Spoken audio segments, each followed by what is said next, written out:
Hey guys, कैसे हो आप लोग? होप कि आप सब अच्छे होंगे। राइट।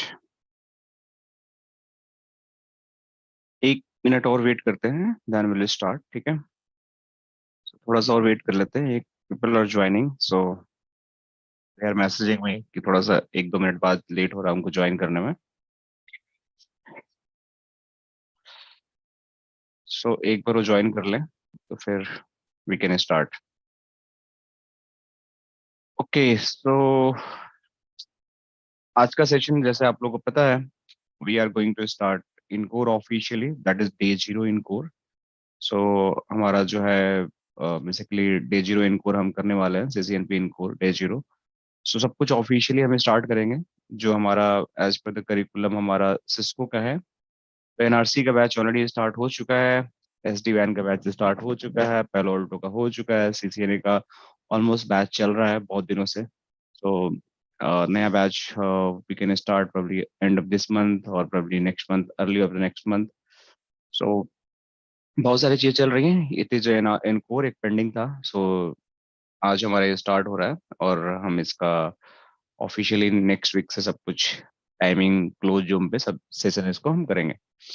तो आज का सेशन इसलिए लाइव है क्योंकि बहुत लोगों को बेनिफिट मिल सके कि इन कोर में हम करते क्या, ऑलरेडी हम डिस्कस कर चुके हैं, बट फिर भी हम एटलीस्ट डे 0 पे क्या पढ़ाई करेंगे, कैसे हमारा कोर्स का मतलब ये अराउंड रहेगा, आगे बढ़ने का स्टेप बाय स्टेप हम क्या क्या कवर करने वाले हैं, तो वो सारी चीजें हम इसके अंदर डिस्कस करने वाले हैं। ठीक है, तो I think we are good to start. ठीक है, so again welcome you all in the Gwinnett technologies and I be your instructor for this all entire module. और ये पूरा हिंदी में होगा, ठीक है, क्योंकि हिंदी की डिमांड बहुत ज़्यादा है। सो आई थिंक कि हिंदी में ही करते हैं। ठीक है, और इसको पूरा इनकोर एक ऐसा मॉड्यूल है जो CCNP का बेस है। राइट, सो CCNP का बेस मैं बोलता हूँ, अगर कोई बंदा CCNA कर रखा है, कोई भी CCNA कर रखा है, तो अगर उसको CCNP में जाना है तो उसका जो फर्स्ट स्टेप होता है ना, वो CCNP इन कोर्स से ही स्टार्ट होता है। अगर आपको CCI भी करना है ना, तो सबसे पहले आपको जो सर्टिफिकेशन क्लियर करना होगा वो इन कोर करना होगा। अगर इन कोर आप नहीं करते हो तो आप CCI नहीं कर सकते हो। जो दो मॉड्यूल हैं, एक आपका enterprise infrastructure and CCI wireless, तो पहले तो आपको सर्टिफिकेशन करना ही पड़ेगा। मैं दिखा देता हूँ आप लोग। मैं जो बोलता हूँ आई बिलीव कि मैं उसको दिखाऊं भी आप लोग को। तो देखो आप लोग को दिखाता हूँ। सिस्को CCI, अगर मैं डालता हूँ इसको सिलेबस, देखो ये इस पे आप लोग को दिखेगा कि प्रीरिक्विजिट क्या है। सो आपको अगर CCI का भी आपके दिमाग में है कि मुझे CCI करना है, तो उसके लिए भी आपको CCNP करना ही पड़ेगा। तो एक मिनट, इसको CCI इंफ्रास्ट्रक्चर इसमें नहीं लिखा है, द फॉलोइंग टॉपिक, अच्छा टॉपिक के बारे में लिखा है। एक सेकेंड। हेलो, हेलो सौरभ, कुछ पूछना है? Hello sir. Hello, good evening कैसे? सर। गुड मैं इवनिंग, बस, कैसे हो? आप कैसे हो? बस all good, all good, all good. हाँ, तो हम बात कर रहे थे, जस्ट वी स्टार्टेड। ठीक है, तो हम बात कर रहे थे कि जब आपको CCNP भी करना है तो आपकी क्या प्रीरिक्विजिट है। तो उसके बारे में हम बात कर रहे थे। थोड़ा सा मैं आप लोगों को बता देता हूँ कि एक मिनट, कहीं तो लिखा हुआ है। तो हाँ देखो, earning for the CCI enterprise infrastructure certification. Right, आपको क्या करना पड़ेगा, ये इन कोर का एग्जाम क्लियर ही करना है। राइट, अगर आप CCNP इन कोर एग्जाम नहीं क्लियर करते हो तो आप CCI के लिए क्वालिफाई ही नहीं हो पाते हो। राइट, तो एनी हाउ आप NRC करो या ना करो, राइट, CCNP NRC आप ना करो, लेकिन अगर CCI करना है तो आपको, या आपको SD-WAN ना करो, आप डेटा सेंटर का मतलब CCNP DC ना करो, इसके लिए आप कुछ मत करो। लेकिन अगर CCI करना है तो you have do this particular CCI। ये जो मॉड्यूल जो हम करने वाले हैं, that is ENCOR infrastructures, that is CCNP ENCOR, that is implementing Cisco enterprise network core technology. इसको अगर आप करते हो तभी आप CCI के लिए एलिजिबल होते हो। वरना आप कोई भी सर्टिफिकेशन कर लो, अगर सीसीआई इंफ्रास्ट्रक्चर वायरलेस के लिए अगर आप देख रहे हो, 2 मॉड्यूल की बस बात कर रहा हूँ, बाकी का अलग अलग ट्रैक है, सबका अलग अलग प्री रिक्विजिट है।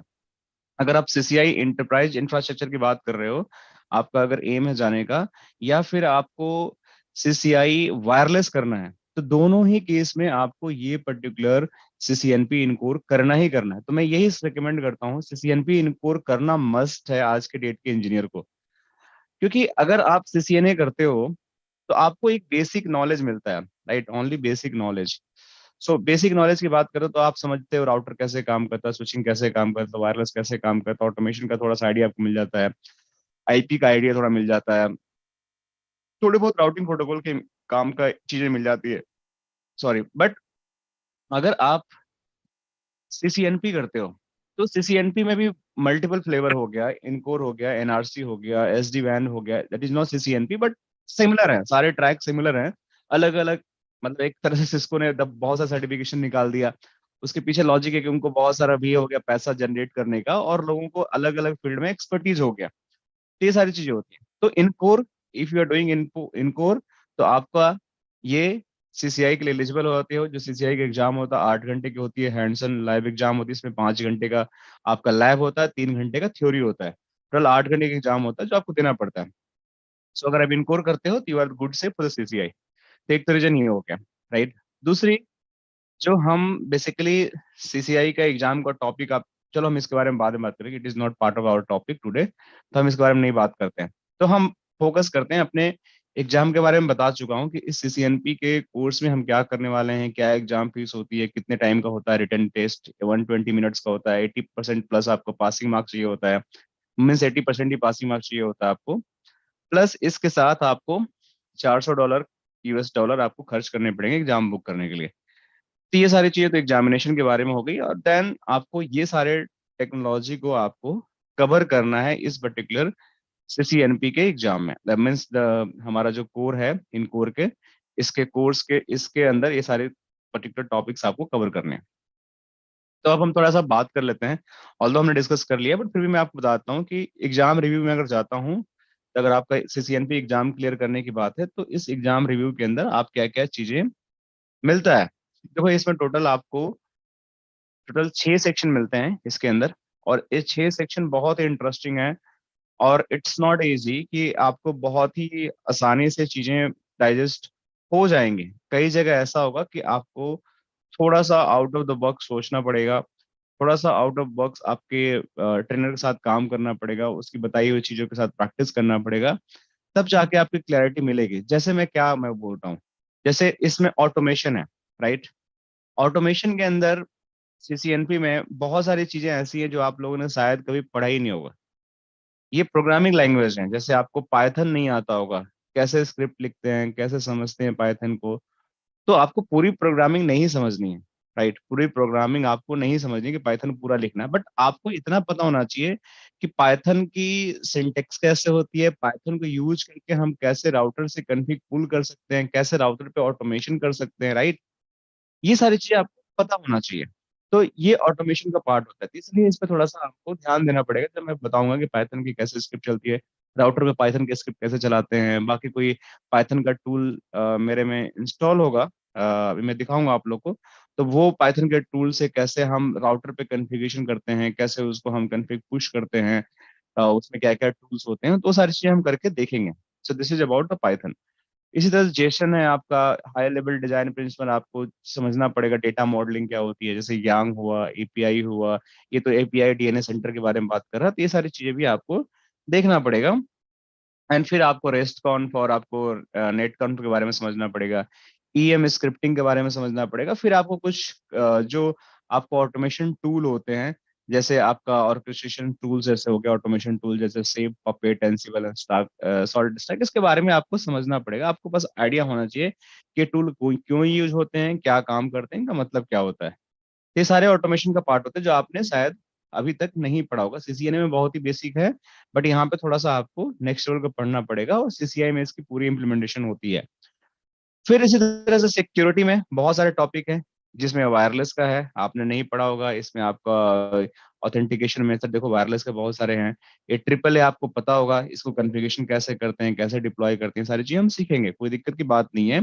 फिर ये बात आती है आपका एंड पॉइंट सिक्योरिटी की, कि ये क्या थ्रेट डिफेंस क्या होते हैं, एंड पॉइंट सिक्योरिटी क्या होती है, नेक्स्ट जनरेशन फायरवॉल क्या होता है, ट्रस्ट सेक मैक्स क्या होता है, एसडीटी क्या होता है, ये आपका डॉट वन एक्स और media access map authentication, web authentication क्या होता है, राइट। तो ये सारी चीजें भी हमें सीखना पड़ेगा और समझना पड़ेगा।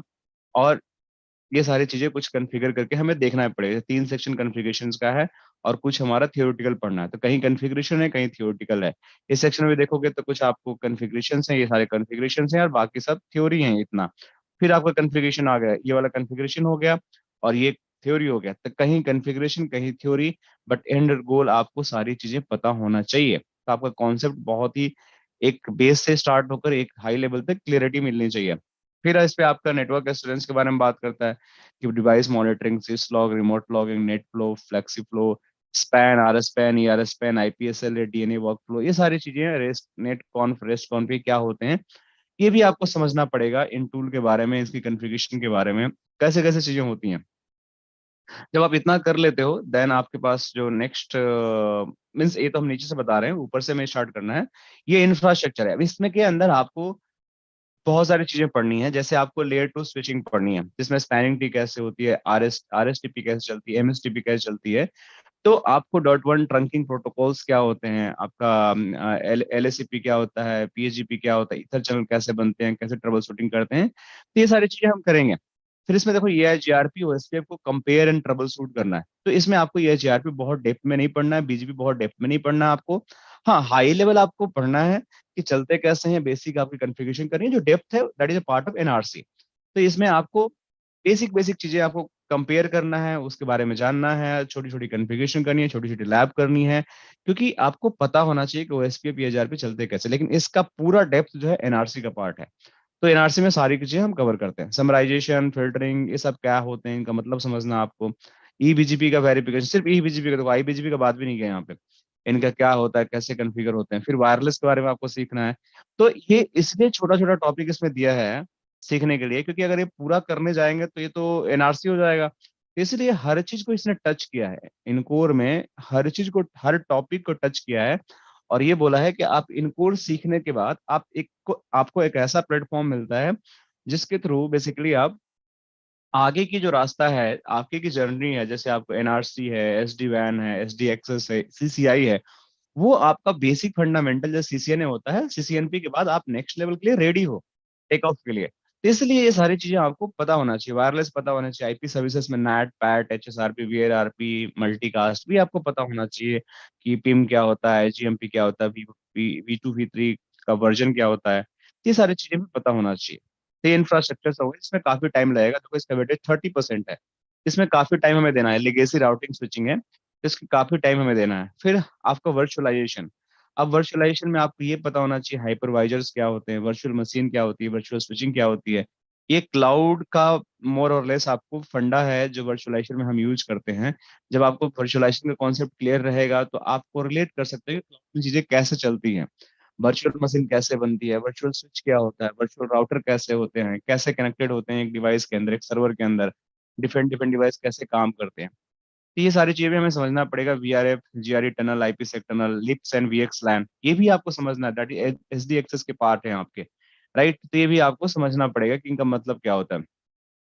फिर फाइनली यहाँ से हम जहाँ से स्टार्ट करेंगे, श्री गणेश करने वाले हैं, दैट इज आर्किटेक्चर, जो हमारा मेन है समझना। ये पूरा थियोरेटिकल है। देखो आप इसमें कुछ भी आपको कन्फिगरेशन नहीं करना। आर्किटेक्चर में पूरा थियोरेटिकल है कि आपको एक चीज समझना है कॉन्सेप्ट वाइज, कि जो हमारा नेटवर्क है, जैसे हमारे सीसीएन में भी आर्किटेक्चर का एक हमारा मॉड्यूल है, उसमें पूरी थ्योरी की हम बात करते हैं। इसी तरीके से इसमें पूरा आर्किटेक्चर का मॉड्यूल है जिसके बारे में हम पूरा थियोरेटिकल चीजें बात करेंगे कि बॉस हमारा नेटवर्क का डिजाइन कैसा होना चाहिए, हमारा टीयर 2 टीयर 3 आर्किटेक्चर कैसा होता है, फैब्रिक कैपेसिटी क्या होती है, प्लानिंग क्या होती है, high level techniques such as redundancy, HSRP. तो जब यहाँ पे हम जब बात करेंगे एचएसआरपी, वीआरआरपी की, एसएसओ की, तब इसकी कॉन्फ़िगरेशन भी कर लेंगे साथ का साथ। हम क्यों इस चैप्टर का वेट करेंगे कि हम यहाँ आएंगे तभी करेंगे, राइट। तो यहाँ पे एचएसआरपी वीआरआरपी का कॉन्फ़िगरेशन दे रखा था। जब हम यहाँ पे जब सीखेंगे तो यहीं पे कॉन्फ़िगरेशन कर लेंगे, सारा कुछ सीख भी लेंगे कि एक साथ हम थ्योरी पढ़ लेंगे, कॉन्फ़िगरेशन भी कर लेंगे। तो इस तरीके से हम कोर्स को आगे बढ़ाएंगे। कुछ टॉपिक जैसे यहाँ पे है, जब उसको डिस्कस कर रहे हैं तो उसके साथ में थोड़ा इंटरेस्टिंग बनाने के लिए कॉन्फ़िगरेशन भी हम कर लेंगे। फिर डब्ल्यू लैन डिजाइन में क्या होता है, centralise management, distributed, controller risk, controller base, cloud, remote branch, location services क्या होती है, राइट, आपका on premises and cloud infrastructure का डिफरेंसेस क्या होते हैं, इस टाइप की भी आपको कॉन्सेप्ट को दिमाग में रखना पड़ेगा। देन फाइनली एसडी वैन के बारे में हमें सीखना है। देखो पूरी कॉन्सेप्ट एसडी वैन के बारे में सीखनी है, लैब नहीं करनी है, बट आपको basic principle, working principle of the SD वैन, basic principle of the SD access, ये आपको समझना पड़ेगा, क्यूएस आपको समझना पड़ेगा, और फाइनली आपको प्रोसेस सेफ में आपको डिफरेंसेस समझना पड़ेगा, and MAC address and CAM table जो होते हैं हरीफ फीड में डिफरेंसेस समझना पड़ेगा। इस तरीके से आपका थियोरेटिकल चीजें स्टार्ट होगी, इसमें प्रैक्टिकल होगी, और फिर फाइनली हम ऑटोमेशन करेंगे, सिक्योरिटी करेंगे, एश्योरेंस के बारे में बात करेंगे। इस तरीके से हमारी जर्नी जाएगी, जो इसमें बहुत टाइम लगेगा, इतना इजी नहीं होगा। We just have to invest lot of our, around 60 hours इस पे हम इन्वेस्ट करेंगे, तब जाके पूरा हमारा मॉड्यूल कवर होगा। तो जितनी चीजें हैं इसमें जब मैं बताऊंगा तो आप लोग की बहुत सारी क्वेरी आएंगी, बहुत सारा डिस्कशन होगा, उसके बेसिस पे फिर हम धीरे धीरे आगे बढ़ेंगे। ठीक है, कोई क्वेश्चन किसी का यहाँ पे, किसी तरीके का कोई क्वेश्चन, कुछ डाउट, सर क्लैरिटी लेना चाह रहे हैं? आईजीएमपी हाँ, सिर्फ रियल राउट स्विचेस पे वर्क करेगा ना, बिकॉज जो इवन जी और लैब शोस में तो आईजीएमपी वर्क ही नहीं करता। क्या नहीं करता है बताइए? IGMP snooping. आईजीएमपी स्नूपिंग आप जो बात यस, कर रहे हो? Yes, yes. हाँ, तो आईजीएमपी स्नूपिंग का जो आपका ये पर्टिकुलर, ये जो आपका ये जो अ, जिसके बारे में हम अभी पढ़ रहे हैं ये मॉड्यूल, तो देखो इसमें मल्टीकास्ट जो है ना, आपको लैब करना ही नहीं है इस पर्टिकुलर मॉड्यूल में। तो इसमें लैब आपको करना ही नहीं है। इसके अंदर आपको जो करना है वो करना है, कहाँ गया इंफ्रास्ट्रक्चर, इसमें सिर्फ इंफ्रास्ट्रक्चर। आपको इसके थ्योरी समझना है, राइट। तो इसके बहुत सारे, ऐसा नहीं है कि हम नहीं कर सकते, तो हमारे पास जो राउटर स्विचेस है रियल इमेजेस हैं, एक्चुअल रियल इमेजेस, इस पर सारी चीजें मेरे पास जो राउटर है ना स्विचेस, ये आपके V IOS router V switches हैं, सर राइट। नहीं है तो इसमें भी। एक्चुअल, इसमें भी नहीं है। नहीं है इसमें भी। तो कौन सा सर, आईजीएमपी स्नूपिंग स्नूपिंग का बता रहे हो सिर्फ आप? हाँ हाँ जी, आईजीएमपी स्नूपिंग मैं बात कर रहा हूँ सर। एक्चुअली अच्छा। मेरे को अभी हम्म। जो जॉब चेंज करनी है, मेरी दूसरी जो इंडस्ट्रीज रहेगी वो आर भारत या आज तक रहेगी। तो कौन सी रहेगी, आज तक या? आर भारत। अच्छा, आर भारत, रिपब्लिक भारत और आज तक, ओके, रिपब्लिक। तो उसमें तो मल्टीकास्ट, हाँ। हाँ, उसमें ये ज्यादा यूज होते हैं। मल्टीकास्ट। हाँ, मल्टीकास्ट ज्यादा यूज होते हैं। अच्छा ठीक है, तो एक्चुअली क्या है कि मल्टीकास्ट का जो आप आईजीएमपी स्नूपिंग जो बता रहे हो स्विचेस पे कॉन्फ़िगर करते हैं, हम्म। लेकिन मेरे को मतलब जो मैंने टेस्टिंग कर रखी है दैट इज पॉसिबल, क्योंकि मेरे पास एक सीसीआई की लैब भी है, उसमें भी आईजीएमपी स्नूपिंग की कॉन्सेप्ट्स हैं, चलाए हैं। तो जिस पे जो एक्चुअल मुझे वर्जन देखना पड़ेगा उस पे क्या है, ठीक है, कौन सा है। लेकिन जहां तक मेरा अंडरस्टैंडिंग है कि स्विचेज पे भी या राउटर के इंटरफेस पे चल जाता है वो, ठीक है, अगर हम मैंने करना चाहें स्विचेस तो। पे चलाया है सर, राउटर पर नहीं चलाया मैंने। कौन सा मॉडल पे चलाया आपने स्विच पे? मेरा स्विच का ईव में वर्जन है 15.9। इसमें दो तीन तरह का है स्विच में। एक देखो मैं आपको बताता हूँ, स्विच में एक आईओएस है, ठीक है। आई इस आईओएल वाला नहीं सर, जो जो नॉर्मल वाला दूसरा वाला है ना। एक आईओएस है, देखो वी आईओएस आई भी है। वी आई ओ एस वाला। भी इस पे चलाया आपने? इस पे चलाया है। इसमें जो है ये आपका ये वर्जन है, एडवांस सर्विसेज, इंटरप्राइज सर्विसेज है इस यस, पे। यही है यस, आपके पास 100%? यस, मेरे चलो पास भी है। इसको मैं चेक कर लूंगा कौन सा वर्जन पे चलाया था, ठीक है, क्योंकि सीसीआई के लैब में टास्क है, तो जब हम करते हैं तो उसमें उसको करते हैं, एक बार मैं देख लूंगा, क्योंकि वो लैब थोड़ा अलग प्लेटफॉर्म पे बिल्ड हुई है, नॉर्मल ईबीएनजी पे नहीं है, तो उसमें बहुत सारी रियल चीजें चल जाती हैं। तो मैं एक बार चेक कर लूंगा, बट ठीक है, तो ऐसा कोई दिक्कत नहीं है, बहुत सारी चीजें इनकी हो जाती हैं। कॉन्फ़िगरेशन भी मिल सकती है सर हमारे को आईजीएमपी की।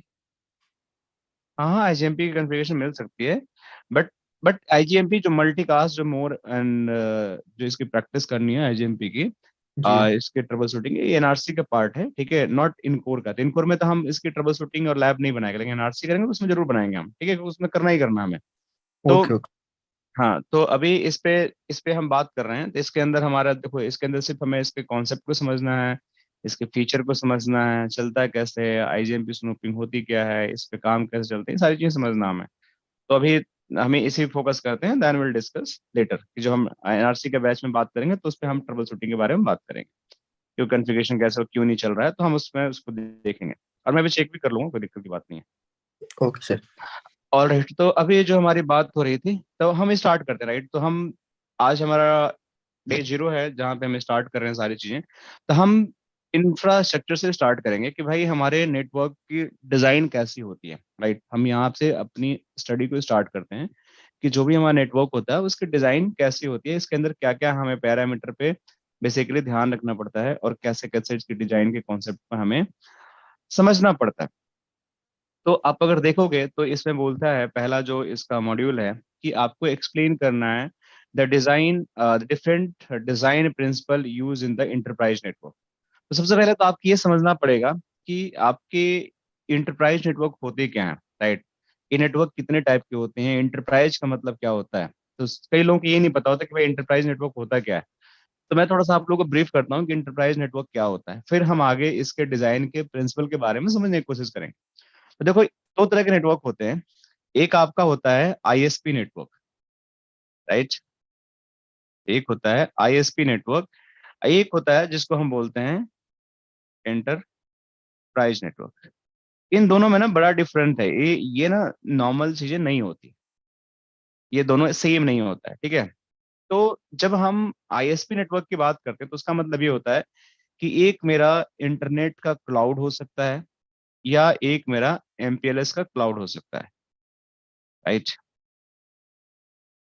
अब ऐसा तो है नहीं कि दुनिया में सिर्फ एक ही हमारा इंटरनेट प्रोवाइडर आईएसपी है।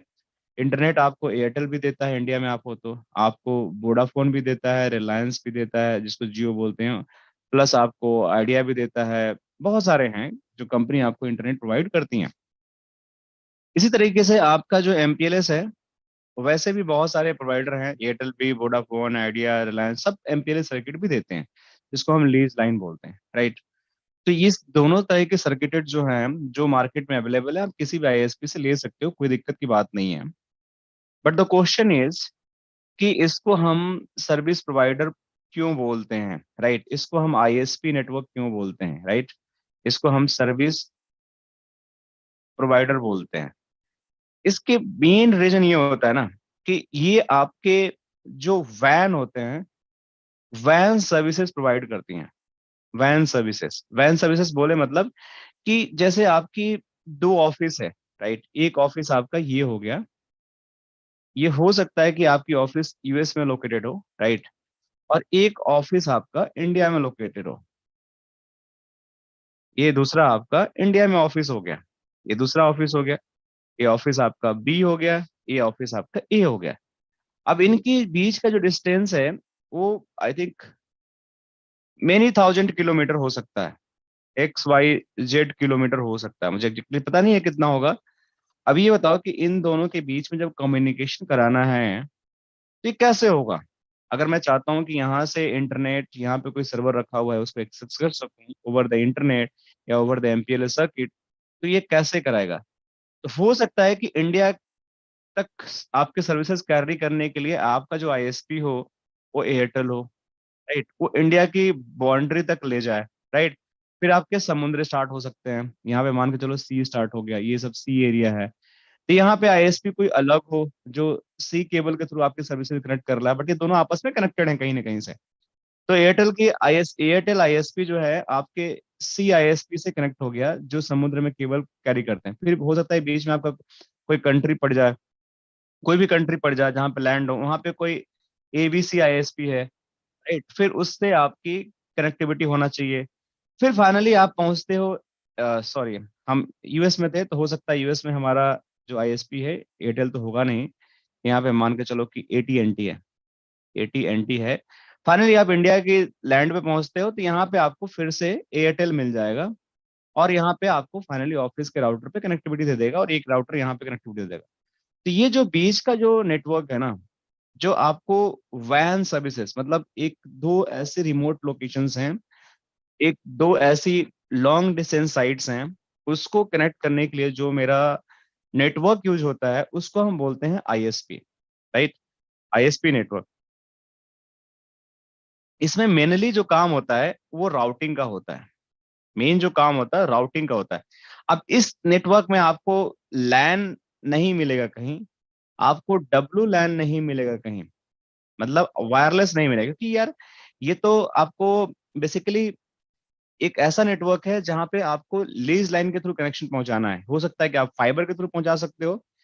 डब्लू लाइन का अलग कॉन्सेप्ट होता है, इसका 3 मीडिया हो सकते हैं। एक हो सकता है आपका केबल, केबल में क्या हो सकता है, फाइबर, राइट। दूसरा इसका मीडिया हो सकता है जिसको बोलते हैं again microwave antenna, like microwave, जिसको अगेन एयर के थ्रू सिग्नल जाएगा। लेकिन ये माइक्रोवेव एंटीना जो होते हैं, जो आपने टावर पे देखा होगा कि कुछ कुछ टावर होते हैं और उस पे ना ऐसा कुछ लगा होता है, ऐसे गोल गोल लगा होगा, आपने देखा होगा। मैं आपको दिखाता हूँ कैसा, पे दिखाता हूँ, आप लोग विजुलाइज कर लोगे। तो यहाँ पे मैं लिखता हूँ माइक्रोवेव एंटीना। सो अगर आप यहाँ देखते हो तो देखो, ये जो टावर्स होते हैं ना उस पे लगे होते हैं। तो ये देखो, ये माइक्रो एंटीना होते हैं। तो सपोज करो कि अगर मान के चलो कि दो लोकेशन है जहाँ पे केबल नहीं जा सकता, जैसे सपोज करो कि एक बड़ा सा माउंटेन आ गया बीच में, राइट। आपके दो केबल पहुंचाने हैं, तो एक बड़ा सा माउंटेन आ गया बीच में, तो उनको कनेक्ट करना है, तो ये वहां पे फाइबर नहीं जा सकता है, या 20 किलोमीटर माउंटेन, उस पर कैसे खुदाई करोगे, राइट। कैसे उसमें डिग करोगे, कैसे केबलिंग ले जाओगे। तो वैसे लोकेशन पे, या बीच में आपका बहुत बड़ा लेक आ गया, पोन्ड आ गया, आप नहीं चाहते कि वहां पे ले आपको, मतलब आप बेसिकली आप वहां पे जाकर आप अपना डिगिंग करो एंड देन आप वहां पे केबल लेआउट करो, तो कॉस्टली काफी होता था। अभी भी होता है। तो आप देखोगे कि ऐसे एंटीना लगे होते हैं। अब ये एंटीना क्या करते हैं कि सिग्नल को रेडिएट करते हैं, इसको माइक्रो एंटीना बोलते हैं। तो पॉइंट टू पॉइंट कनेक्शन होता है, मतलब यहाँ से फेंकता है, दूसरा उसको पकड़ता है, फिर उसको ये इलेक्ट्रोमैग्नेटिक सिग्नल्स होते हैं, फिर नीचे जाकर आपको फिर फाइबर में कन्वर्ट हो जाते हैं। तो ये इस तरीके से लॉन्ग डिस्टेंस डिस्टेंस पे आपको दो टावर के बीच में, दो लोकेशन के बीच में आप अपने सिग्नल को प्रोवाइड करा सकते हो, और बेसिकली आपका सिग्नल पहुंच जाएगा। इसको बोलते लाइक हैं आरएफ। BTS sir. हाँ, बीटीएस, सेम बीटीएस। बीटीएस के अंदर दो तरह के एंटीना होते हैं, एक आपका माइक्रोवेव होता है, एक आपका जीएसएम एंटीना होता है। तो जीएसएम एंटीना जो होता है बेसिकली, वो एंटीना आपका जो होता है, आपके मोबाइल पर जो आपके मोबाइल पर कवरेज आता है ना, वो जीएसएम एंटीना देता है।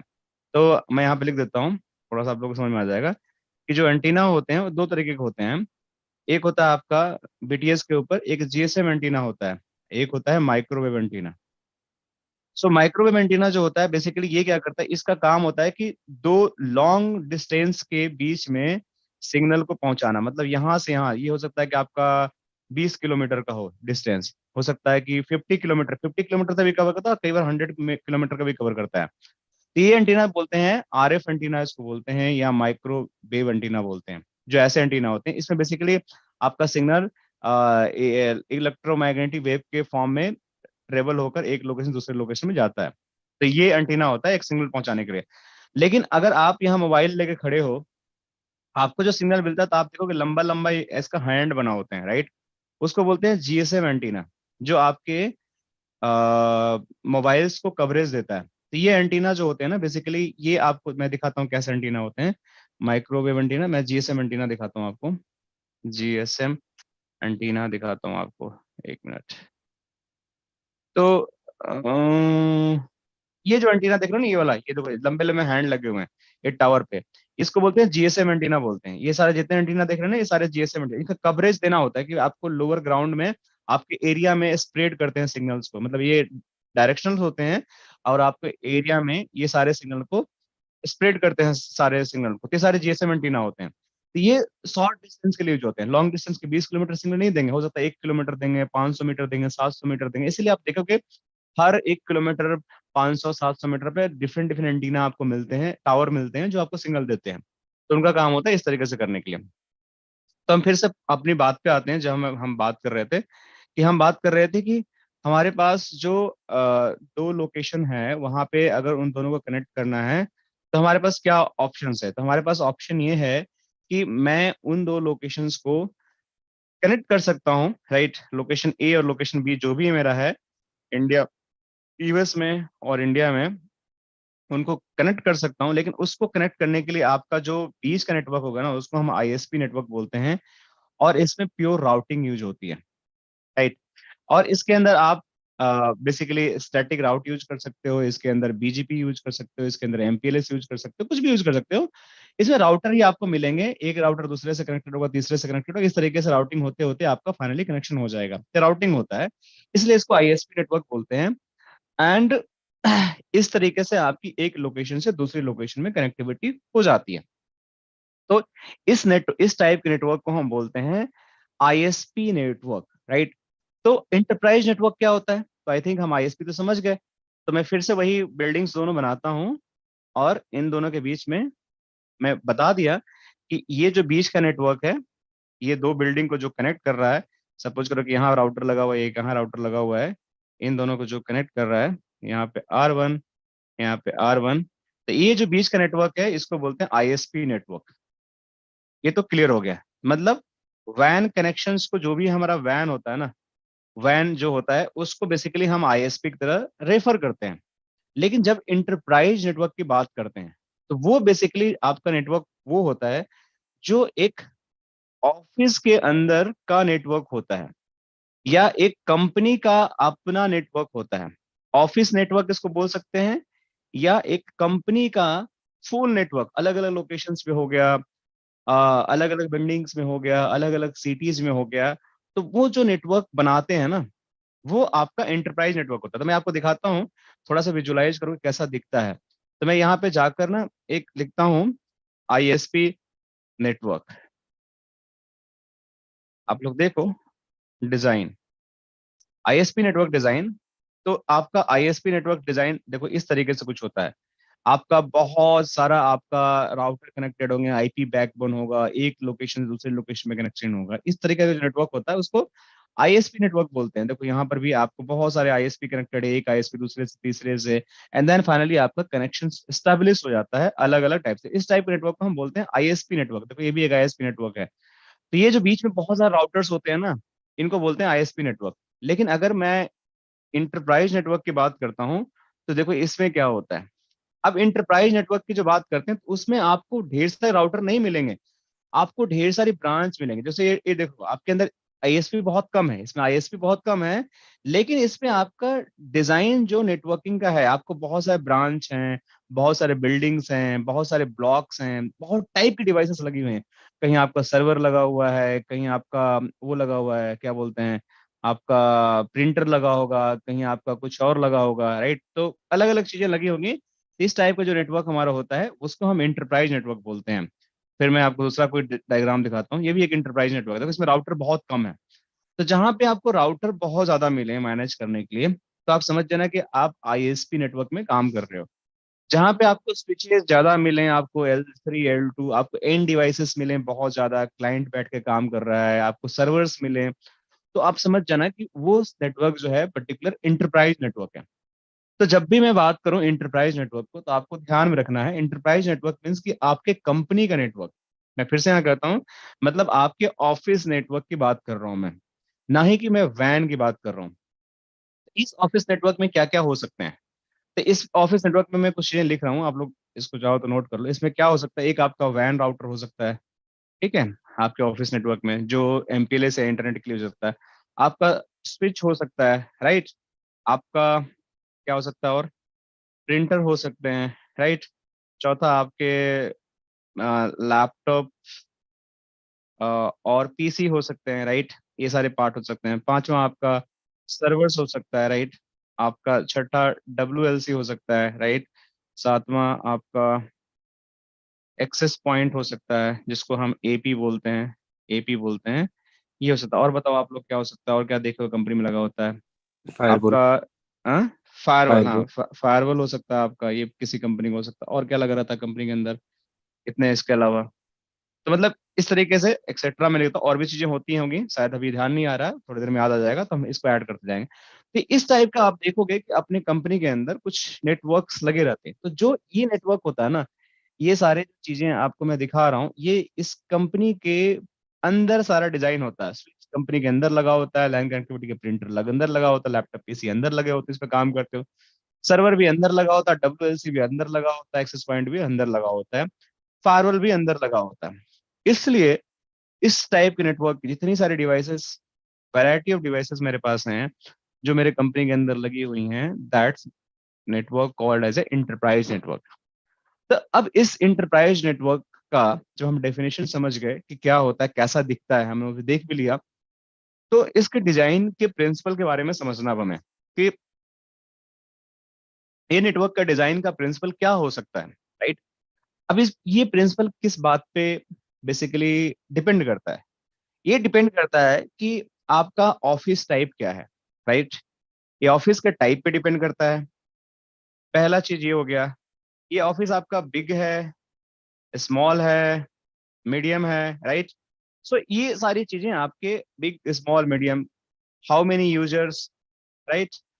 सो ये सारी चीजें आप पे डिपेंड करता है, मतलब कि क्या है, किस टाइप की आपकी सर्विसेज चाहिए, तो वहां से किस टाइप की सर्विसेज एक्सेस करना है, मल्टीकास्ट करना है, नॉर्मल राउटिंग स्विचिंग करनी है, या कोई डेटा ट्रांसफर चीजें करनी है, तो ये क्या सर्विसेज यूज करती हैं, ये सारे पे डिपेंड करता है। तो इसलिए आपको इंटरप्राइज नेटवर्क जब आप समझते हो तो उसके एक प्रिंसिपल, डिजाइन प्रिंसिपल को भी समझना पड़ता है। तो ये बोलता है कि enterprise network design such as tier 2, tier 3 and the fabric capacity planning. अब फैब्रिक कैपेसिटी प्लानिंग क्या होती है कि आप जो नेटवर्क बना रहे हो, फैब्रिक का मतलब क्या होता है, फैब्रिक का मतलब ये होता है कि जो भी आप डिजाइन कर रहे हो, तो ये एक तरह से ये जो नेटवर्क हुआ आपका जो देख रहे हो, ये मान के चलो एक नेटवर्क है, तो एक कंप्लीट जो सेट ऑफ डिवाइसेस का आपस में कनेक्शन है ना, ये कंप्लीट एक फैब्रिक हो गया, राइट।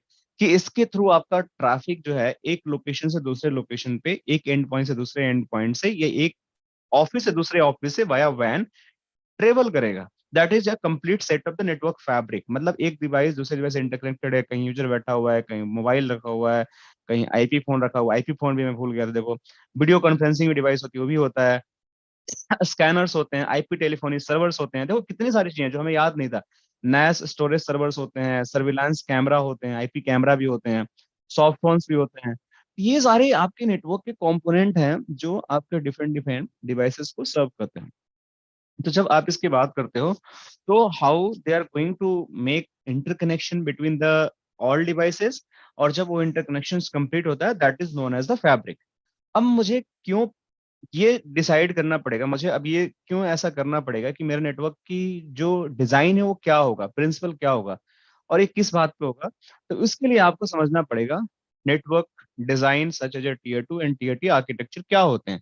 तो चलो इसके बारे में बात करते हैं। आई थिंक हम पहले चीजें समझ गए कि इंटरप्राइज नेटवर्क क्या होता है। अब इसके डिजाइन प्रिंसिपल के बारे में बात करते हैं, किस बेसिस पे हम ये पता करते हैं कि नेटवर्क की डिजाइनिंग कैसे होगी, नेटवर्क की प्लानिंग कैसे होगी, ये टीयर 2 नेटवर्क होगा, टीयर 3 नेटवर्क होगा, इसका मतलब क्या होता है। तो लेट्स स्टार्ट, राइट। तो उससे पहले मैं सीसीएनपी की बुक है, उसमें हमारा ऑफिशियल, आप लोगों में बुक शेयर कर दूंगा, इसमें ऑफिशियल हमारे पास एक आर्किटेक्चर चैप्टर है जो मैं अभी कवर कर रहा हूँ, स्टार्ट किया हूँ। देखो यही आर्किटेक्चर हम पढ़ रहे हैं, सीसीएनपी एंड सीसीआई की बुक है। देखो इस बुक में कंप्लीट आपका लैंड डिजाइन मॉडल और इंटरप्राइज लैंड नेटवर्क आर्किटेक्चर के बारे में बताया गया है, राइट। तो ये सारी चीजें हम अभी एक एक करके पढ़ते हैं। तो इसमें कुछ सर, क्विजेज, हाँ बताइए। Sorry to interrupt you sir. नहीं बताइए, कोई दिक्कत नहीं, कोई सॉरी की बात नहीं है। सर, वो आईएसपी का जो आपने डिजाइन बताया था, तो हम्म। बेसिकली उसमें सर्विस प्रोवाइडर और आईएसपी में क्या बेसिकली डिफरेंस होता है? और दूसरा मेरा क्वेश्चन था कि इससे अगर हमारा उस नेटवर्क में एमपीएलएस इन्वॉल्व होता है, हम्म। तो उस केस में हमारा जो है वो सर्विस प्रोवाइडर वाला लाइक डिजाइन होगा या आईएसपी वाला होगा? अब मैं आपको एक चीज बताता हूँ, अगर मैं बोलता हूँ आईएसपी, राइट, जी, equal to SP, both are same. ये क्लियर हो गया, मतलब ISP and service provider both are same. Clear. Okay, so मैं आईएसपी बोलता हूँ, सर्विस प्रोवाइडर बोलता हूँ, दोनों सेम है, इसमें कोई अंतर नहीं है। आप नोट कर लो ओके, इसको, ठीक है, ठीक दोनों है, सेम है। आईएसपी, अब आप बोल रहे हो कि अगर एमपीएलएस भी लेते हो, आईएसपी सर्विस प्रोवाइडर आपका एमपीएलएस कनेक्शन दे सकते हैं, या जी, आपका इंटरनेट दे सकते हैं, राइट। तो ये राइट, दो टाइप कनेक्शन दे सकते हैं, तो आपको देखना पड़ेगा कि आपका जो कनेक्शन है दैट इज एमपीएलएस है या आपका इंटरनेट है। लेकिन ISP and SP both are same, service provider, internet service provider. देखो एक का होता है full form service provider, correct, और एक के आगे आप लगा दो सिर्फ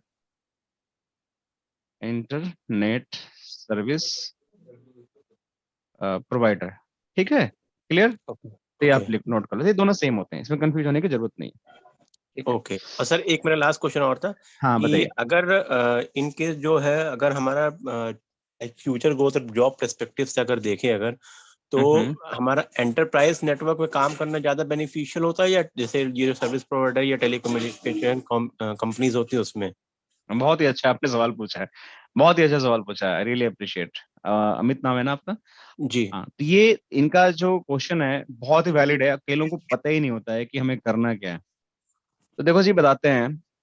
अब मैं आप लोग से एक क्वेश्चन पूछता हूँ कि आप लोग को सर्विस प्रोवाइडर का नाम तो पता चला, सर्विस प्रोवाइडर का मतलब तो पता चल गया ना अभी तक? तो जी सर्विस प्रोवाइडर का मतलब तो पता चल गया। अब ये पता चल गया कि सर्विस प्रोवाइडर क्या करता है। मान के चलो इंटरनेट की कनेक्शन देता है। अब यही यही मिलता है ना, इंटरनेट कनेक्शन प्रोवाइड करता है, राइट? करेक्ट। तो इंटरनेट कनेक्शन प्रोवाइड, मैं इसको नीचे लग देता हूँ, यही करता है। तो अगर मैं आपसे पूछता हूँ क्रॉस क्वेश्चन कि आप मुझे ये बताओ कि इंडिया में हाउ मेनी सर्विस प्रोवाइडर है, कितने आपको याद हैं? बताइए फटाफट करके आप लोग। सर एयरटेल, बीएसएनएल, जियो, हाँ, good good, very good. Main यही है। एयरटेल, दूसरा बीएसएनएल, तीसरा टाटा। जियो, बहुत बढ़िया। टाटा, पांचवा। और आपका जियो हो गया, एयरटेल हो गया, वोडाफोन मान लेते हैं, ठीक है? वोडाफोन। यस छठा आप एक आइडिया भी मान लीजिए, इनका मर्ज हो गया है, ठीक है? फिर भी आप जी सर। एक तरह से आइडिया मान लीजिए। और मान लेते हैं इस तरह से कोई लोकल भी है, सातवां भी होगा, कुछ आठवां भी होगा, नौवां भी होगा, ठीक है? मान लीजिए 10 होगा, या मैक्सिमम मान लेते हैं कि 20 होगा, इससे ज्यादा तो नहीं होगा, जो एक वेल रिकग्नाइज आईएसपी है। यही है ना? करेक्ट। तो ये इतने ऐसे हमारे पास कंपनी हैं जिनको हम बोलते हैं सर्विस प्रोवाइडर, राइट? जिनको सर्विस प्रोवाइडर बोलते हैं, जो सर्विस देते हैं। अब मैं सेम क्वेश्चन पूछता हूँ, इंडिया में ऐसे कितने ऑफिसेस हैं, राइट? ऐसे कितनी कंपनियां हैं, राइट, ओके। जो आईटी नेटवर्क, आईटी फील्ड में हैं? आईटी कंपनी कितनी है? मतलब छोटी बड़ी अगर बात करते हैं तो कुछ अच्छे अच्छे नाम लेते हैं, जैसे टाटा लेते हैं। टाटा टेली कम्युनिकेशन भी एक आईटी कंपनी है, टाटा कम्युनिकेशन, राइट? एक राइट। आपका इन्फी भी हो गया, इन्फोसिस भी हो गया, इन्फोसिस हो गया। हो गया, विप्रो हो गया ना? HCL, Capgemini, Accenture. Cap Gemini हो गया, आपका एसेंचर हो गया, राइट? आपका और क्या हो गया? आप बीटी ले लो, आप ऑरेंज ले लो, आ, आप और क्या ले सकते हो आप? अरे बहुत सारी कंपनी है, नाम जी बोलते जाओ। मतलब इस कंपनी का इतना लिस्ट है कि आप सोच भी नहीं सकते हो। ये मोर देन आपको ना 1000 कंपनी मिल जाएंगी अगर काउंट करोगे तो, ठीक है? अब ये सारे कंपनियों के अंदर ना बेसिकली क्या होता है कि आपका हर कंपनी के अंदर लैन लगा होता है, राइट? आपके हर कंपनी के अंदर प्रिंटर लगा होगा, हर कंपनी के अंदर डब्ल्यूएलसी लगा होगा, हर कंपनी के अंदर एपी लगा होगा, हर कंपनी के अंदर लैपटॉप होगा, होगा ना? मानते हो आप लोग? करेक्ट। Yes sir. और हर कंपनी के अंदर आपका सर्वर्स भी लगे होंगे। तो इनको मैनेज करने के लिए इंजीनियर चाहिए ना, कि हवा में तो हो नहीं जाएगा। करेक्ट। और यहाँ भी मैनेज करने के लिए इंजीनियर चाहिए, दोनों ही केस में चाहिए। अब बट फर्क ये है कि इसमें जॉब्स बहुत कम होती हैं, jobs are very less. ISP network में जॉब्स आर वेरी लेस, इसमें जॉब्स बहुत ज्यादा होती हैं, जॉब्स आर टू मेनी, ठीक है? तो इंटरप्राइज नेटवर्क में आज के डेट में सबसे ज्यादा जॉब है, सबसे ज्यादा जॉब है। तो अगर कोई बंदा मार्केट में है जो बोलता है कि जैसे सिर्फ मुझे राउटिंग राउटिंग आती है, उसके चांसेस बहुत कम हैं कि उसको क्विकली जॉब मिल जाए, राइट? राउटिंग के बेसिस पे। अब कोई बंदा है कि जो बोलता है कि मुझे तो राउटिंग भी आती है, मुझे स्विचिंग भी आती है, स्विचिंग भी आती है, और मुझे थोड़ा बहुत वायरलेस भी आता है, और थोड़ा बहुत मुझे फायरवॉल भी आता है। इस बंदे को हाथों हाथ जॉब मिल जाएगा और मुंह मांगा पैसा भी मिलेगा इसको। तो ये कंडीशन आज के इंटरप्राइज में ये सारी चीजें आपको मैनेज करना पड़ता है। बट राउटिंग में आप, ठीक है, आपको जॉब ऐसा नहीं है कि नहीं मिलेगा, आपको जॉब भी मिलेगा और हाई पेड जॉब भी मिलेगा। ऐसा नहीं कि आपको लो में, हाई पेड जॉब भी मिलेगा आपको।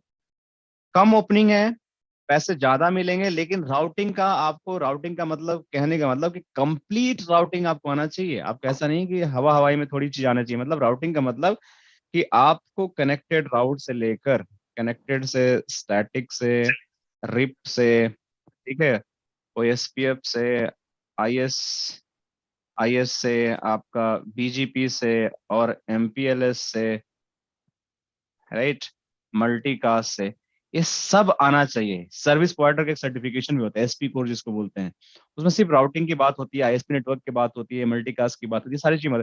तो राउटिंग मींस एडवांस लेवल का, मतलब आप सबसे अलग हो। आप ये बोलो कि मेरे को सिर्फ राउटिंग आती है, बेसिक बेसिक जी, मैं स्टैटिक, रिप, OSPF जानता हूँ, थोड़ा बहुत BGP जानता हूँ, तो मैं ISP इंजीनियर बन जाऊँ, बन सकते हो, L1 L2 बन सकते हो, लेकिन आपको बहुत अच्छा पैसा लेना है, तो आपको एक एक्सपर्ट बनना पड़ेगा राउटिंग का, तभी आप सर्विस प्रोवाइडर में सर्वाइव कर सकते हो, क्योंकि वो सर्विस प्रोवाइडर का नेटवर्क बहुत ही कॉम्प्लेक्स होता है, और उसमें इश्यू आने के बाद ना तोते खुल जाते हैं लोगों के ट्रबल शूट करने में, क्योंकि मैंने किया हुआ सर है बीजेपी इसमें। एमपीएलएस सबसे हाँ हाँ बताइए। और साथ में अभी सबसे SD-WAN ज्यादा भी आपको आना बीजेपी और चाहिए। एमपीएलएस यूज होता है। हाँ हाँ, सबसे BGP ज्यादा MPLS, हाँ BGP सबसे ज्यादा MPLS, सबसे BGP ज्यादा एम यूज होता है सर, सबसे हाँ ज्यादा। सबसे सबसे ज्यादा यूज होता है, BGP MPLS सबसे ज्यादा यूज होता है, ठीक है। हाँ, तो मैं भारतीय एयरटेल में हूँ सर।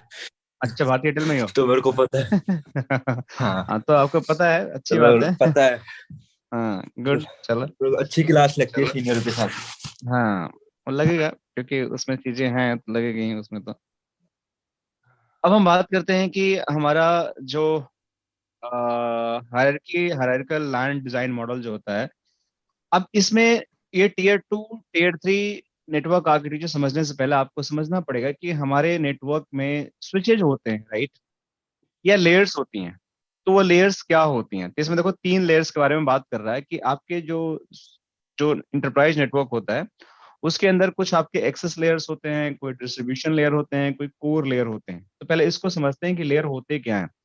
मैं थोड़ा सा नीचे आता हूँ, कुछ डायग्रामिकल रिप्रेजेंटेशन समझाता हूँ आप लोगों को।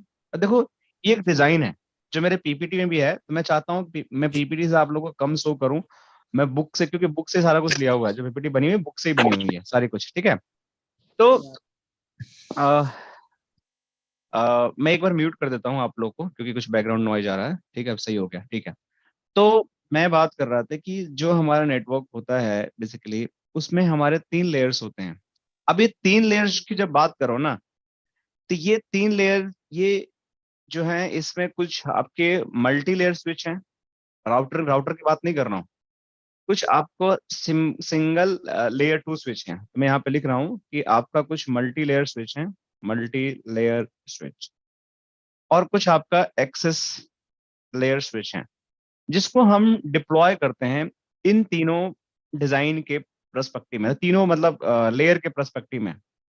तो आपको ये समझना है कि अगर मैं कोर नेटवर्क की बात कर रहा हूँ, तो वहां पे कौन सा स्विच जाएगा। अब मैं एक्सेस लेयर के स्विच की बात करूँ, इसका मतलब क्या होता है, राइट। एक्सेस स्विच का मतलब ये होता है कि वो स्विच जो सिर्फ लेयर 2 VLAN को समझता है, they understand only VLAN, understand, मैं यहाँ लिख दे रहा हूँ, ओनली VLANs। उसको IP से कोई लेना देना नहीं है, VLAN के बेसिस पे ट्रैफिक आपको सेंड करता है, रिसीव करता है। लेकिन जब इसको मल्टी लेयर की बात करता हूँ, तो ये लेयर 3 स्विच होते हैं, जो आपको VLAN के साथ साथ आपके राउटिंग को भी अंडरस्टैंड करता है, राइट।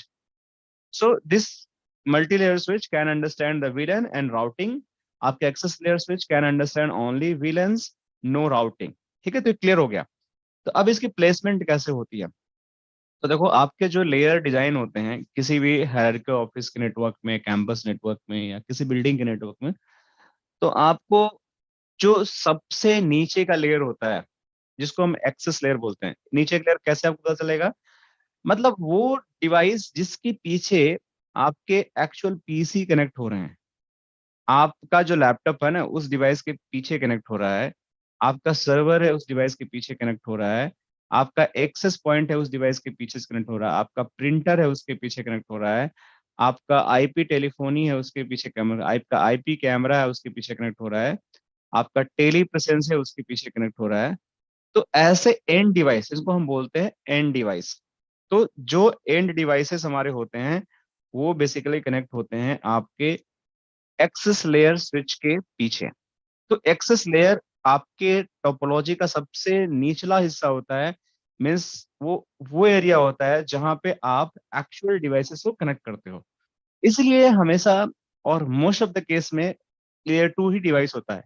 बट इसका मतलब ये नहीं है कि आप इस स्विच पे प्रिंटर नहीं कनेक्ट कर सकते, इस पे आप पीसी नहीं कनेक्ट कर सकते, इस पे आप सर्वर नहीं कनेक्ट कर सकते हो।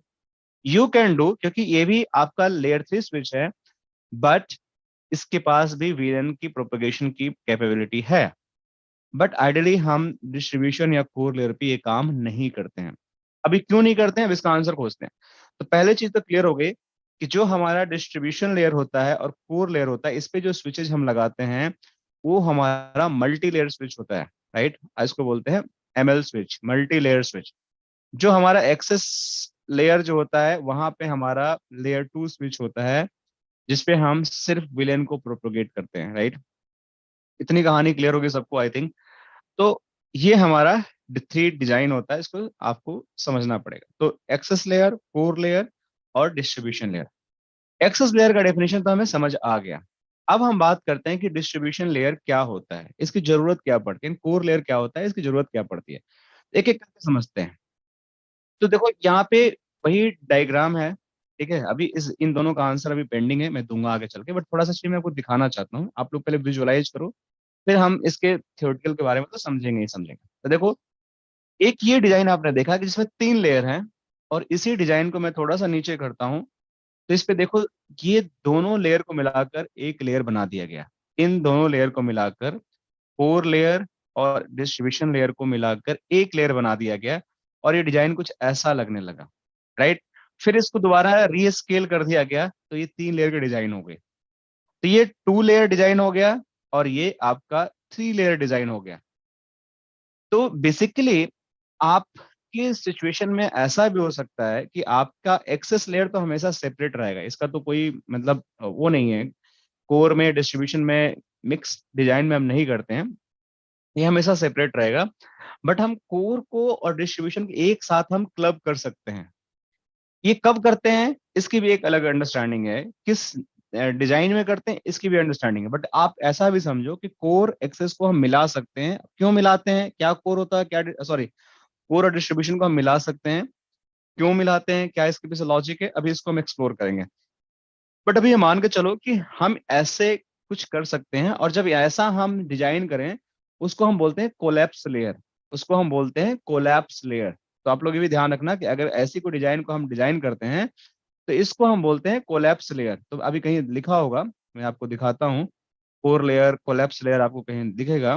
2 लेयर, देखिए कोलैप्स लेयर, ये देख रहे हैं आप, 2 टियर डिजाइन कोलैप्स लेयर। मतलब कोलैप्स लेयर की जब मैं बात करूं, तो आप ये समझना कि आपका कोर और डिस्ट्रीब्यूशन दोनों मिल गए। तो कई लोग यही नहीं बताते कि कोलैप्स लेयर का क्या मतलब होता है। इंटरव्यू में पूछ जाएगा, अच्छा बताओ कि कोर क्या होता है, डिस्ट्रीब्यूशन क्या होता है, कोलैप्स लेयर क्या होता है। तो उनको पता ही नहीं होता है कोलैप्स लेयर क्या होता है। तो आपको ये जवाब देना है, कोलैप्स लेयर की जब बात करें कोई भी, तो कोलैप्स लेयर वो लेयर होती हैं जहां पे कोई ऐसी रिक्वायरमेंट है, जैसे कोर और डिस्ट्रीब्यूशन सेम स्विच आपका काम कर रहा है। देखो यहाँ पे आपका ये जो लेयर है, आपका कोर का भी काम कर रहा है, डिस्ट्रीब्यूशन का भी काम कर रहा है, इसीलिए इसको हम बोलते हैं कोलैप्स लेयर, ठीक है। तो ये जो डिजाइन मेरा है, यहाँ पे जो मैं डिजाइन दिखा रहा था, फिर से मैं ऊपर आता हूँ। तो इस डिजाइन में मेरा ये जो डिजाइन है, ये मेरा हो गया कोलैप्स लेयर, जो टीयर 2 डिजाइन बोलते हैं, जिसमें हमारा टीयर 2 का मतलब हो गया कि एक हमारा कोलैप्स लेयर हो गया और एक हमारा एक्सेस लेयर हो गया। इस टाइप के डिजाइन को हम हमेशा टीयर 2 डिजाइन बोलते हैं। देखो यहाँ पे लिखा भी है, मैं आपको दिखाता हूँ, तो आप लोगों को समझना पड़ा। 2 टीयर डिजाइन बोलते हैं, मतलब आपके डिजाइन में सिर्फ और सिर्फ एक्सेस लेयर होगा, और कोर और डिस्ट्रीब्यूशन दोनों को आप एक साथ मिला देंगे। कोई क्वेश्चन यहाँ तक कोलैप्स लेयर में, टीयर 2 डिजाइन में? अभी आज इसको विजुअलाइज करो, बाकी और डिटेल में हम बात करेंगे, राइट। आई थिंक आप लोगों को अब ये समझ में आ गया होगा, बहुत ईजी है, कोई टेंशन की बात नहीं है। देखो इसमें लिखा भी हुआ है कि इंटरप्राइज नेटवर्क आर्किटेक्चर के क्या क्या ऑप्शंस हैं। तो 2 टियर डिजाइन जो है कोलैप्स लेयर हो गया। 3 टियर डिजाइन आपका वो डिजाइन होती हैं जिसके अंदर आपका तीनों लेयर आता है। तो जब ये डिजाइन की बात करें इसकी, तो ये वाला आपका 3 टियर डिजाइन हो गया, राइट हैंड साइड वाला, और आपका लेफ्ट हैंड साइड वाला 2 टियर डिजाइन हो गया, जिसको हम कोलैप्स लेयर डिजाइन बोलते हैं। और इसको 3 लेयर, 3 लेयर मतलब इसमें एक कोर भी होगा, एक डिस्ट्रीब्यूशन भी होगा, और एक्सेस भी होगा। तो जहां पे आपका स्कोर लेयर हो गया, आपका डीएल लेयर हो गया डिस्ट्रीब्यूशन, और आपका एएल हो गया access layer, that is known as the आपका 3 लेयर ऑफ डिजाइन। अब हम बात करते हैं कि हम कोर क्यों बनाते हैं एंड डिस्ट्रीब्यूशन क्यों बनाते हैं। एक्सेस लेयर तो आप लोग को समझ आ गया ना कि एक्सेस लेयर आपको क्यों जरूरत पड़ती है, क्योंकि आपको एंड डिवाइसेस को कनेक्ट करना होता है। मैंने बता दिया आप लोग को। देखो एक्सेस लेयर पे क्या है, जो मैंने बताया कि आपका प्रिंटर लगा हो सकता है, टेलीप्रेसेंस लगा हो सकता है, आपका किसी तरह का पीसी लगा हो सकता है, सर्वर लगा हो सकता है, WLC लगा हो सकता है। देखो कितने सारे डिवाइसेस हैं जहाँ पे ऐसी कनेक्टिविटी की आपकी जरूरत पड़े। इस टाइप की कनेक्टिविटी को आप बोलते हो एक्सेस लेयर। तो आपको ये देखना पड़ेगा कि एक्सेस लेयर का मतलब जहां मैं बोलूं जहां पे बहुत सारी एंड डिवाइसेस लगे होंगे।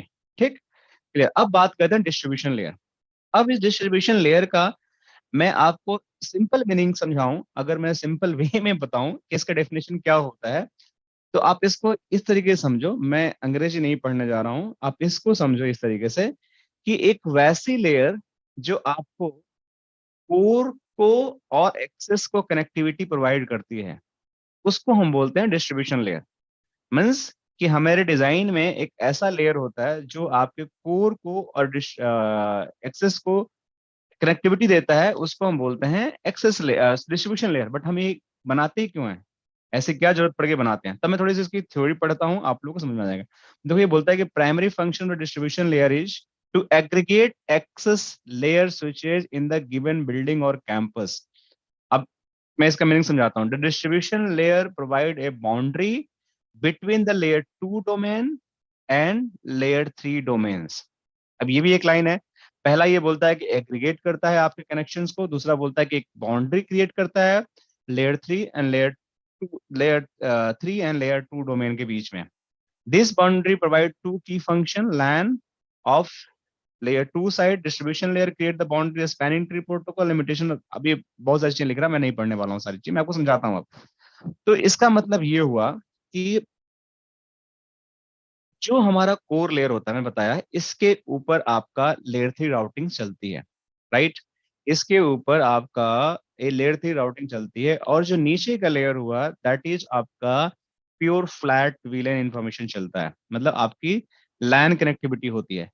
तो देखो ये जो स्विचेज हैं, अगर मैं इन स्विचेज को उठाकर सीधा मान के चलो कि अभी तक 8 स्विच दिख रहा है, बट ये हो सकता है कि आपके कंपनी में आपके 80 स्विच हों, आपकी कंपनी में 50 स्विच हों, राइट, एक बिल्डिंग के अंदर, जो अलग अलग फ्लोर पे अलग अलग लोग बैठे हों। अब इन सारे स्विचेस को जाकर मैं कनेक्ट कर दूंगा इस पे कोर पे, तो क्या होगा? अब इस कोर पे मैं कनेक्ट कर दूंगा तो इस कोर के भी तो आपस में कुछ लिमिटेशंस है ना कुछ लिमिटेशन, कुछ पोर्ट के लिमिटेशंस हैं, राउटिंग भी करना है, स्विचिंग भी करना है। अगर एक कोर डाउन हो गया तो क्या होगा? सब कुछ बैठ गया, आपका पूरे स्विचेस बैठ गए। ये भी एक प्रॉब्लम हो गई, राइट। तो इसमें होता है क्या है कि कोर का हम पहले बनाते हैं एचए। एचए का मैं बोलता हूं तो कोर में 2 राउटर होते हैं, जो एक एज ए प्राइमरी काम करता है, एक एज ए सेकेंडरी काम करता है। आप इसको इस तरीके से समझो। तो अगर मेरा कोर में एक डाउन भी हो गया तो दूसरा सर्व करते रहेगा। तो पहले तो अगर ये डाउन होता है तो एक सर्व करेगा, ये डाउन होता है दूसरा सर्व करेगा। तो कोर की हमने राउटिंग की एक लिमिटेशन डिफाइन कर दी कि हम इस तरीके से कोर पे हम जाकर डिफरेंट डिफरेंट चीजें को चला सकते हैं, उस पर रिडेंडेंसी देती है। अब मैं बोलता हूँ कि जो तुम्हारे नीचे कनेक्शन जाए ना, पूरा कनेक्शन मैं स्विचेस पे नहीं दूंगा, मैं डिस्ट्रीब्यूशन को दूंगा, जिसके बीच में विलेंस को भी पास करना है, ट्रंकिंग भी करनी है आपको, किसी केस में राउटिंग भी कर सकते हो आप।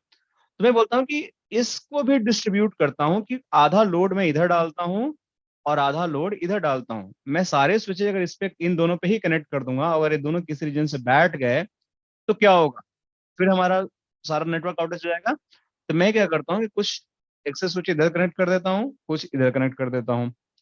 तो ये क्या किया बेसिकली, आपके 2 सेगमेंट हुए, एक लेयर 3 सेगमेंट हुआ जो ऊपर हुआ, एक लेयर 2 सेगमेंट हुआ। इस दोनों के बीच में एक ब्रिज की तरह काम कर रहा है और आपस में कनेक्टिविटी प्रोवाइड कर रहा है।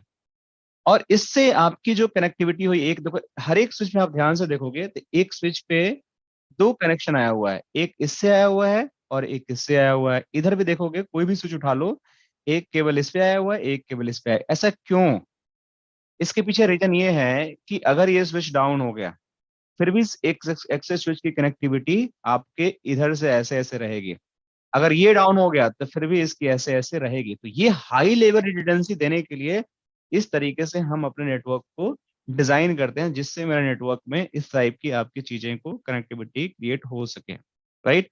तो डिस्ट्रीब्यूशन लेयर जो आपका होता है बेसिकली एक बाउंड्री क्रिएट करता है, लेयर 2 लेयर 3 डिजाइन को कनेक्ट करता है, और सॉरी लेयर 2 और लेयर 3 जो आपकी राउटिंग डोमेन्स होती हैं, लेयर 2 स्विचिंग डोमेन होता है, लेयर 3 राउटिंग डोमेन होता है, उन दोनों को कनेक्ट करता है और फिर आपकी रिडंडेंसी भी प्रोवाइड करता है।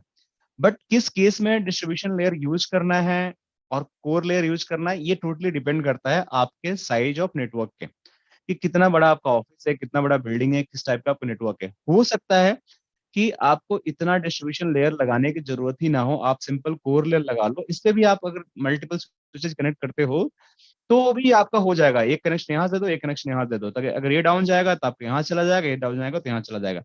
बट आपका नेटवर्क बहुत बड़ा है, उस केस में ये चीजें थोड़ी सी प्रॉब्लमेटिक हो सकती है। तो distribution layer is just to just connect the access layer and the core layer, ये ब्रिज की तरह काम करता है। अब हम बात करते हैं, देखो यहाँ पे फिर से वो दिखाया है कि दो बिल्डिंग्स है, अब इन दोनों को आपस में कनेक्ट करना है तो कैसे होगा, ये कैसे कनेक्ट होगा। तो ये बहुत सारे आपका केबलिंग है, बिल्डिंग के कनेक्शन होता है, कोर और डिस्ट्रीब्यूशन से भी कनेक्ट हो सकते हैं।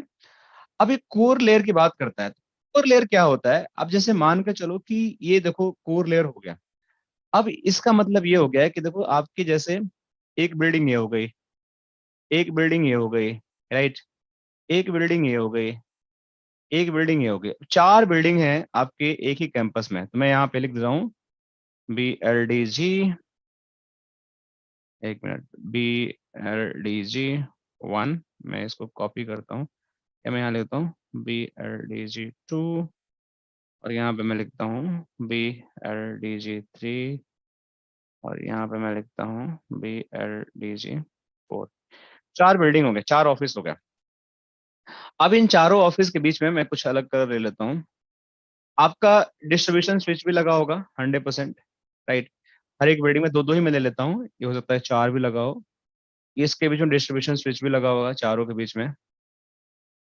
तो ये डिस्ट्रीब्यूशन स्विच लग गया। अब इन चारों बिल्डिंग को आपस में कनेक्ट करना है ताकि आपस में कनेक्टिविटी हो सके। तो डिस्ट्रीब्यूशन स्विच के पीछे फिर आपके क्या लगे होंगे, बहुत सारे एक्सेस स्विच लगे होंगे, बहुत सारे एक्सेस स्विच लगे होंगे। मैं 4-5 ऐसे बना लेता हूँ। तो हर एक आपके इसके पीछे एक्सेस स्विच लगे होंगे, ऐसे ऐसे ऐसे ऐसे ऐसे ऐसे लगे होंगे, ठीक है। आप लोग समझ जाओ मैं क्या बताना चाहता हूँ। तो मान के चलो ये भी एक स्विच है, ये भी एक स्विच है, ये भी एक स्विच है, ये भी एक स्विच है, ये भी एक स्विच है, ये भी एक स्विच है। These all are the access layer switch, ठीक है। इतने सारे एक्सेस है। अब इसके पीछे क्या लगा है, बहुत सारी डिवाइसेस लगी हैं। तो बहुत सारे डिवाइसेस लगे हैं, बहुत सारे स्विच हैं, बट इन चारों बिल्डिंगों को कनेक्ट कौन करेगा। तो उसके लिए अब हम क्या करते हैं, हमारा एक कोर लेयर होगा जो दो बड़े स्विच होंगे यहाँ पे लगे होंगे, जिसको हम बोलते हैं कोर स्विच। मैं इसको लिख दिया CS। CS is core switch, CS is core switch. और ये आपके क्या हो गए, DL हो गए। DL means distribution switch. तो ये सारे आपके DL हो गए, दिल्ली में समझना। DL मीन्स डिस्ट्रीब्यूशन लेयर, ठीक है। और DS आप लिख लो या DL लिख लो, कुछ भी। मैं इसको DS लिख देता हूँ, डिस्ट्रीब्यूशन स्विच या डिस्ट्रीब्यूशन लेयर। और ये आपके सारे AS हो गए, एक्सेस लेयर हो गए, नीचे वाले देख रहे हो, सारे एक्सेस लेयर हो गए। तो इस तरीके से आपके डिफरेंट डिफरेंट लेयर हो गए। अब इन चारों बिल्डिंगों को जो कनेक्ट करने के लिए जो हमारा चीजें यूज होगा, वो यूज होता है, एक केबल आपका यहाँ से निकलेगा, यहाँ आएगा, एक केबल यहाँ आएगा, एक केबल यहाँ आएगा, एक केबल यहाँ आएगा। तो यही डिजाइन मैं आपको पहले भी दिखाई, एक केबल यहाँ आएगा, एक केबल यहाँ आएगा, राइट। और फिर एक केबल आपका यहाँ जाएगा और यहाँ से भी निकल के यहाँ जाएगा। एक केबल यहाँ आएगा, एक केबल यहाँ आएगा, एक केबल यहाँ आएगा, एक केबल यहाँ आएगा। देखो सेम डिजाइन में बना दिया ना आप लोग के सामने। तो ये जो चीजें होती है ना, ये बेसिकली एक यहाँ आएगा और एक यहाँ से भी यहाँ आएगा। तो ये जो चीजें होती हैं, देखो ये जिग जैग हो गया। ये जो डिजाइन मैंने बनाया, सेम आपको यहाँ पे कुछ डिजाइन नीचे मिलेगा। देखो आपको दिखाता हूँ, जस्ट आप देखोगे, देखो ये हो गया, सेम डिजाइन है। आपको मैंने कोई देखा तो नहीं है, मैंने बनाया क्योंकि मुझे कॉन्सेप्ट पता है। ये तभी बना सकते हो जो कॉन्सेप्ट है। देखो इसमें क्या है कि डिफरेंट डिफरेंट आप, मैंने बिल्डिंग बनाया, इसमें डिफरेंट डिफरेंट मान के चलो कि डिपार्टमेंट है, different different type of connectivity. कोई डेटा सेंटर है, कोई इंटरनल नेटवर्क है, कोई वैन है, कोई नेटवर्क सर्विसेज है, कोई देखिए आपका ये ऑफिस का दो है एंड यूजर्स के हैं। इन सारे के पास DL कनेक्टेड है। ये सारे जो लेयर्स हैं आपको जो यहाँ दिख रहे हैं, ये सारे डिस्ट्रीब्यूशन स्विच हैं। ये भी आपको यहाँ पे डिस्ट्रीब्यूशन स्विच दिख रहा है, ये भी आपका डिस्ट्रीब्यूशन है, ये भी आपका डिस्ट्रीब्यूशन है, ये भी आपका डिस्ट्रीब्यूशन स्विच है, ये भी आपका डिस्ट्रीब्यूशन है। नीचे आपका AS है, यहाँ भी AS है, इस पे एएस की जरूरत नहीं है, यहाँ भी एएस है, इधर एएस की जरूरत नहीं है, यहाँ भी एएस की जरूरत नहीं है। तो इन सबको जो कनेक्ट किया है, उस कौन किया है connect, that is a core layer. तो कोर लेयर का मतलब ये होता है कि आपकी multiple buildings, multiple type of the connections, departments और डेटा सेंटर्स के अंदर बहुत सारी कनेक्टिविटी, आपका कहीं इंटरनेट का कनेक्शन आ रहा है, कहीं आपका एमपीएलएस का आ रहा है, कहीं पे सर्वर्स रखे हैं, कहीं पे आपके यूजर बैठे हैं, उन सबको कनेक्ट करने के लिए हमारा कोर लेयर चाहिए होता है, जो हम यहाँ पे डिजाइन करके आप लोग को दिखा रहे हैं, ये डिजाइन है। So this is how core layer. तो कोर लेयर बेसिकली आपके मल्टीपल डिस्ट्रीब्यूशन लेयर को कनेक्ट करता है, और उसके पीछे आपका एक्सेस लेयर होता है। आई होप कि आप लोग के समझ में आ गया होगा, ठीक है? कोई डाउट कोर लेयर हम क्यों यूज करते हैं? तो हमारा जो टीयर 2 डिजाइन होता है, that is known as a collapse core, उसके अंदर हम डिस्ट्रीब्यूशन एंड कोर को भी यूज करते हैं। किस केस में यूज करते हैं? तब यूज करते हैं कि मान को चलो कि आपका ऑफिस में कम यूजर्स हैं, कम डिपार्टमेंट हैं, जहां पे आपको लगता है कि नहीं यार मैं कोर स्विच पे ही काम कर लूंगा, मेरे को बहुत ज्यादा 10-20 बिल्डिंग नहीं है, मेरा छोटा ऑफिस लोकेशन है, छोटी छोटी चीजों पे मैं काम कर सकता हूँ। वहां पे कोर और डिस्ट्रीब्यूशन को भी आप एक साथ क्लब करके आप उनको टीयर 2 डिजाइन बना लो, और टीयर 2 डिजाइन बनाकर आप एक लेयर को एलिमिनेट करते हो, और फिर आप उससे आपकी सारी कनेक्टिविटी हो जाती है। सेम पर्पस सोल्व करता है, बट आपके कुछ पैसे बच जाते हैं, क्योंकि आप पैसे इसलिए बताते हो क्योंकि आपका ऑफिस साइज छोटा है, मीडियम रेंज का, नॉट कि लार्ज रेंज का है। बट अगर आपका ऑफिस लार्ज रेंज का है, बहुत बड़ा है, राइट, मल्टी ऑफिस कनेक्ट करना है, इस टाइप का कुछ नेटवर्क है आपका, बहुत कॉम्प्लेक्स है, तो आपका कोर लेयर यूज करना पड़ेगा, जिसको हम 3 टीयर डिजाइन हम बोलते हैं। तो ये था आज का हमारा टॉपिक, जो हमें समझना था कि टीयर 2 डिजाइन और टीयर 3 डिजाइन क्या होता है, कोर लेयर, एक्सेस लेयर क्या होता है। तो आज हम इतना ही पढ़ते हैं। अगली क्लास में आप लोग को बताऊंगा कि फैब्रिक कैपेसिटी कैसे डिजाइन करते हैं, अब हम HSRP, VRRP, GLVP कैसे कॉन्फ़िगर करते हैं, क्या इसका मतलब होता है। तो वो सारी चीजें हम डिस्कस करेंगे। SSO क्या होता है, इसकी कुछ कॉन्फ़िगरेशन करेंगे अगली क्लास में, और थोड़ी अगली क्लास लंबी होगी। तो आज के लिए हम इतना ही करते हैं, और हम कनेक्ट करते हैं, फिर अगली क्लास की इन्फॉर्मेशन मिल जाएगी। ठीक है? कोई क्वेश्चन? हेलो? नहीं सर, मेरा एक्चुअली क्वेश्चन था लाइक रिगार्डिंग द क्लास, हम्म। कि सर इसकी जो ड्यूरेशन है वो 3 मंथ्स की टोटल होने वाली है या मोर देन 3 मंथ्स चलेंगी? हो जाएगा 3 मंथ के अंदर ही खत्म, क्योंकि 2 ही दिन हम हफ्ते में क्लास करेंगे ना। तो थोड़ा सा टाइमिंग हम प्रीपोन कर लेंगे, थोड़ा सा 8 बजे थोड़ा लेट हो जाएगा। आई थिंक कि हम सोच रहे हैं कि 7 बजे स्टार्ट करें या 7:30, तो इसको 9:30-10 बजे तक खींच के ले चलेंगे क्लास को, ठीक है? सर मैं ऑफिस तो में रहता हूँ। कितने बजे आपकी ऑफिस रहती है? मैं 7:30 बजे घर पे पहुंचता हूँ सर मैं। चलो कोई बात नहीं, 7:30 तक घर पहुंचते हो तो थोड़ा सा देखते हैं, चलो अभी 8 बजे भी मान के चलते हैं, करते हैं, ठीक है? फिर देखते हैं जैसा होगा आगे, अगर कभी कुछ बनता है तो मान के चलें। तो ठीक है, कोई दिक्कत नहीं, 8 बजे भी स्टार्ट करें, 10 बजे तक क्लासेस करेंगे, कोई दिक्कत की बात नहीं है ऐसे, ठीक है? 2 घंटे तो पढ़ेंगे ही पढ़ेंगे। ओके। और सर एक सेकंड डाउट मेरा बस ये था कि हाँ अगर हाँ। इन केस हमारी कैसे हमने स्टार्टिंग में क्लासेस जो है हमारे पास टाइम हमने कर लिया अगर ज्वाइन, उसके बाद हम्म लाइक लास्ट में आते-आते मेरे पास ऐसे इतना टाइम नहीं मिल पाया या मैं क्लास को टाइम नहीं दे पा रहा हूँ, तो जो हम्म। क्लासेस मिस होंगी उसकी रिकॉर्डिंग या फिर उसकी जो अगला बैच होगा उसमें मिल जाएगा मतलब?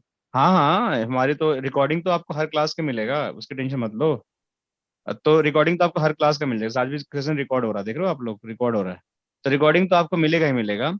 और अगर इन केस आपकी क्लासेस नहीं कर पा रहे हो किसी रीजन से, तो आप एक कोर्स को कभी भी रिपीट कर सकते हो, बैचेस चलते रहेंगे, आप कभी ज्वाइन कर लेना।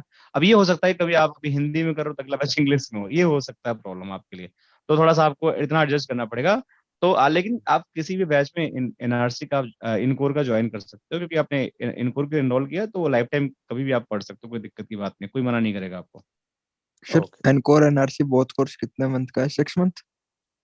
हाँ, ये तो लगेगा, दोनों अगर करोगे 1 by 1 तो 6 महीने तो 5 महीने तो लगेंगे, 5-6 महीने तो लग ही जाएंगे आपको। Okay sir. ठीक है? ओके सर, ठीक है। Thank you. चलो, thank you guys, thank you, see you, okay, bye bye, take care.